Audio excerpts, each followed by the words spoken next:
पंतप्रधान नरेंद्र मोदी यांच्या पुढाकाराने देशभरात एक पेड़ मां के नाम हा उपक्रम राबवला जात आहे। याच धर्तीवर राज्याचे मुख्यमंत्री देवेंद्र फडणवीस यांच्या मार्गदर्शनाखाली महाराष्ट्रात 10 कोटी वृक्ष लागवडीचे अभियान सुरू आहे। या अभियानाअंतर्गत दिनांक 19 जुलै 2025 रोजी धाराशिव जिल्ह्यात 15 लाखांपेक्षा जास्त झाडे लावून जागतिक विक्रम नोंदवण्याचे नियोजन करण्यात आले आहे।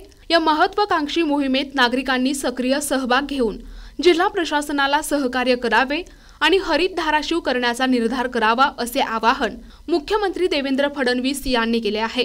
या अभियानातून केवळ पर्यावरणाचे संरक्षणच होणार नाही तर धाराशिव जिल्ह्याचे नाव जागतिक स्तरावर चमकणार आहे। नमस्कार। धाराशिव जिल्ह्यातील सर्व नागरिकांना माझा सप्रेम नमस्कार। आपले लाडके प्रधानमंत्री माननीय नरेंद्र मोदीजी यांनी एक पेड़ मां के नाम ही अभिनव संकल्पना हाती घेत निसर्ग आणि पर्यावरण संरक्षणाची अभिनव मोहीम हाती घेतली आहे। तोच उपक्रम पुढे नेत आपण महाराष्ट्रात हरित महाराष्ट्र समृद्ध महाराष्ट्र अभियान राबवित आहोत आणि त्या अंतर्गत 10 कोटी वृक्ष लागवडीचा संकल्प आपण केला आहे। हा संकल्प लोक चळवळीशिवाय पूर्ण होणे शक्य नाही।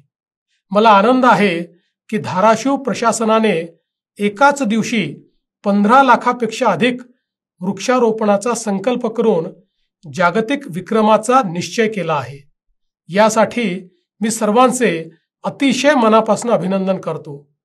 जिल्हा प्रशासनासोबतच राणा जगजितसिंग पाटील आणि इतरही सर्वांनी यासाठी मोठा पुढाकार घेतला आहे।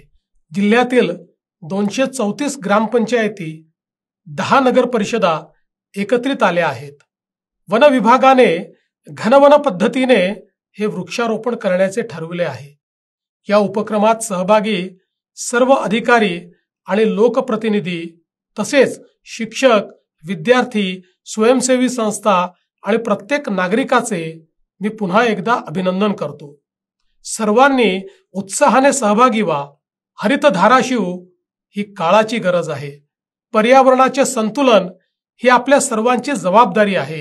हे अभियान यशस्वी करण्यासाठी आपल्याला खूप खूप शुभेच्छा। जय हिंद, जय महाराष्ट्र। प्रतिनिधी आयुब शेख, NTV न्यूज मराठी, धाराशिव।